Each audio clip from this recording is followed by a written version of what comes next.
안녕하세요. 반갑습니다. 화장품 읽어 준 남자입니다. 오늘은 여드름 국소 치료제로 사용되는 벤조일 퍼옥사이드의 부작용, 즉 벤조일 퍼옥사이드 사이드 이펙트에 대해서 알아보는 시간을 갖도록 하겠습니다. 일단 벤조일 퍼옥사이드 같은 경우에는 제가 이제 화농성 여드름이나 일반 여드름, 염증성 여드름이 났을 때 쉽게 접할 수 있고 안정적으로 사용할 수 있는 제품이라고 많이 알려드리는데, 이거를 제대로 사용을 하지 못함으로 인해서, 그리고 오남용을 통해서 이렇게 부작용이 발생하는 사례가 꽤 많더라고요. 그리고 이 약 자체에 대해서 피부가 맞지 않으시는 분들도 되게 많으셔가지고 제가 걱정되는 마음에 이 부작용 사례, 그리고 이 부작용들을 어떻게 해결할 수 있는지에 대해서 알려드리는 영상을 좀 준비를 했습니다. 지금 사진 두 가지가 보이시는데, 왼쪽에 보이는 것 그리고 오른쪽에 보이는 것 둘 다 접촉성 피부염입니다. 벤조일 퍼옥사이드로 인해서 생길 수 있는 접촉성 피부염의 사례입니다. 보시면 생각보다 그 증상이 좀 심한 거를 보실 수 있어요. 그쵸? 완전히 염증 증상이 유발이 됐는데, 이렇게 접촉성 피부염이 생겼을 때는 어떻게 대처를 하는지 알아보도록 하겠습니다. 지금부터 함께 하시죠. 자, 일단 벤조일 퍼옥사이드에 대해서 소개를 해드릴게요. 벤조일 퍼옥사이드는 여드름 국소 치료제입니다. 여드름균을 박멸시키는 용도로 사용되죠. 제가 여러가지 제품을 좀 알려드리는데, 미국에서는 이게 화장품으로 판매가 가능해요. 하지만 한국에서는 식약처법에 의해서 약국에서만 구매가 가능하십니다. 약사님이랑 상담을 하시거나 아니면 피부과 전문의분에게 처방을 받으시는 게 좋습니다. 이 원리가 어떠냐면, 피부에 일단 흡수된 이 벤조이க் 애시드와 하이드로젠 퍼옥사이드로 분해가 됩니다. 분해가 되면서 강력한 살균 효과를 갖게 되는데요. 일단 피아크네스균, 여드름균이 산소를 되게 싫어해요. 근데 이 벤조일 퍼옥사이드가 다른 말로 과산화 벤조일이거든요. 그러니까 이 피아크네스균한테 탁월한 효과를 보이는 겁니다. 이 배합 함량은 2.5%, 4%, 5%, 10%가 배합되는 경우가 많고요. 근데 사실 효과의 차이는 그렇게 크지 않아요. 2.5%나 10%나 효과가 비슷비슷하고 해가지고 2.5%가 요즘은 제일 많이 사용이 되고 있습니다. 저도 개인적으로 2.5%, 5%, 10% 다 사용을 해봤는데, 자극도 2.5%가 가장 낮으면서 효과는 10%랑 비슷한 결과를 보여줬습니다. 그래도 저 같은 경우에는 10%를 써야 될 때도 있더라고요. 저 같은 경우에는. 네. 하지만 효과의 차이는 그렇게 크지 않다는 점 알려드립니다. 또 좋은 게 내성을 유발하지 않아요. 그래서 장기적으로 치료가 가능하다는 거죠. 네, 도포를 함으로써. 하지만 또 개인차가 심하다는 단점이 있긴 합니다. 개인에 따라서 부작용이 유발될 수도 있고 아니면 효과도 없을 수도 있고, 이런 것들이 좀 문제가 되고 있죠. 그리고 오늘 다룰 가장 심한 부작용, 접촉성 피부염을 유발할 수 있는 단점도 있습니다. 접촉성 피부염은 피부가 뭔가에 접촉돼서 염증이 유발되는 증상을 말하는 건데, 이 벤조일 퍼옥사이드가 피부에 직접적으로 딱 닿았을 때 피부에 안 맞는 분들 같은 경우에는 피부에서 염증 반응이 일어나는 것이죠. 이거는 상당히 심각하다고 보셔야 됩니다. 그리고 오른쪽에 보이는 논문 같은 경우에는 제가 논문 컨텐츠에서도 한번 다뤄드렸었고, 그리고 여드름을 없애는 화장품은 없다, 이 컨텐츠에서도 다뤄드렸기 때문에 생략을 하도록 하겠습니다. 출처는 대한의사협회지 서대원 교수님께서 쓰신 논문입니다. 계속 볼게요. 자, 부작용의 종류입니다. 사이드 이펙트라고 되어 있는데, 오른쪽 사진을 보세요. 오른쪽 사진을 보시면 왼쪽 위에 보이는 색상이 일반적인 우리의 색상, 피부 색상 톤입니다. 근데 부작용이 유발되면 점점 오른쪽 하단으로 피부 색상이 바뀌게 돼요.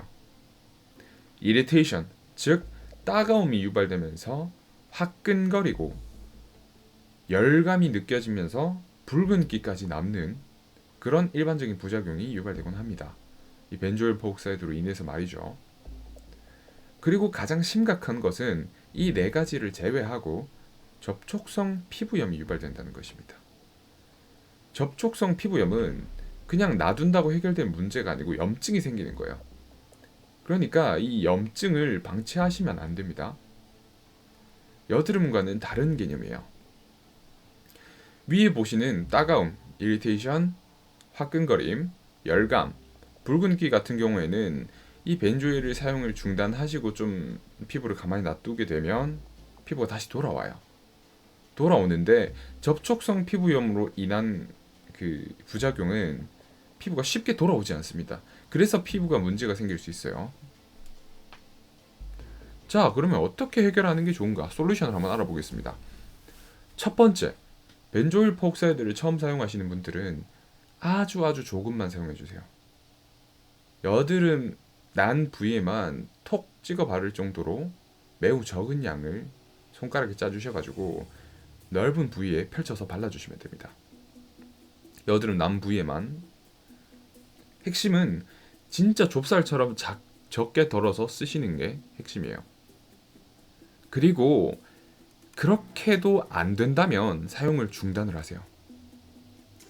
그리고 사용 중단 후 2주 뒤에 재사용을 해보는 겁니다.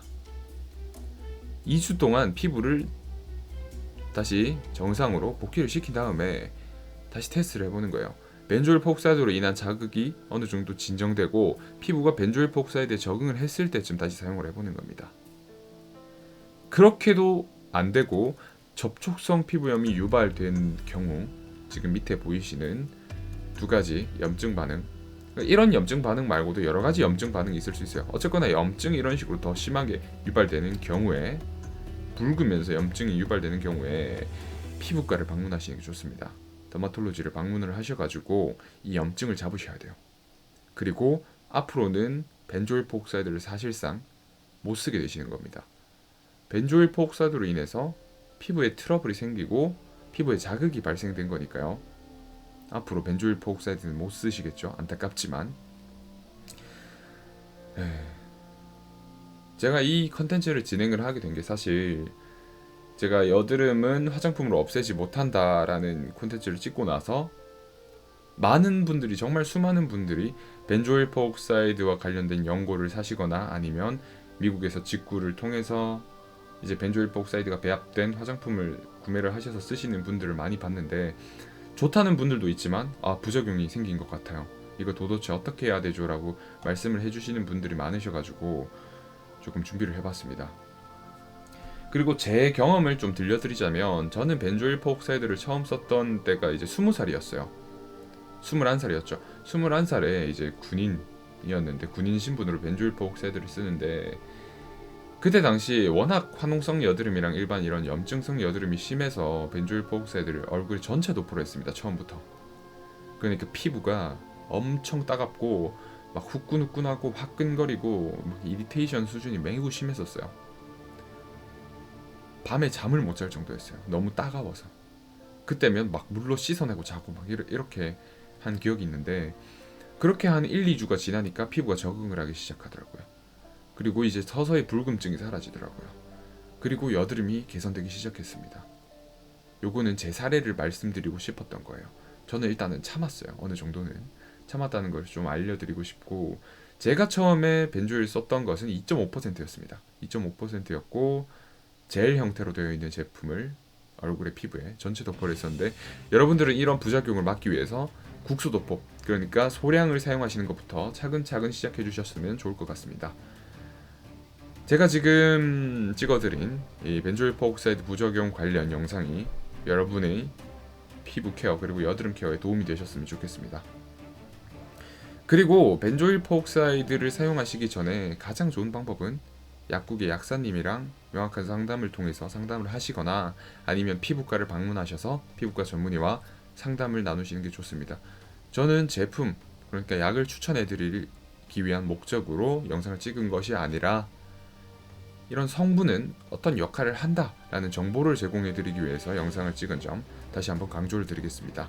화장품 읽어주는 남자였습니다. 여러분, 오른쪽에 보이는 구독 버튼 한번 눌러주시면 진심으로 감사드리겠고, 좋아요 한 번씩 해주시면 감사하겠습니다. 화장품 읽어주는 남자였습니다.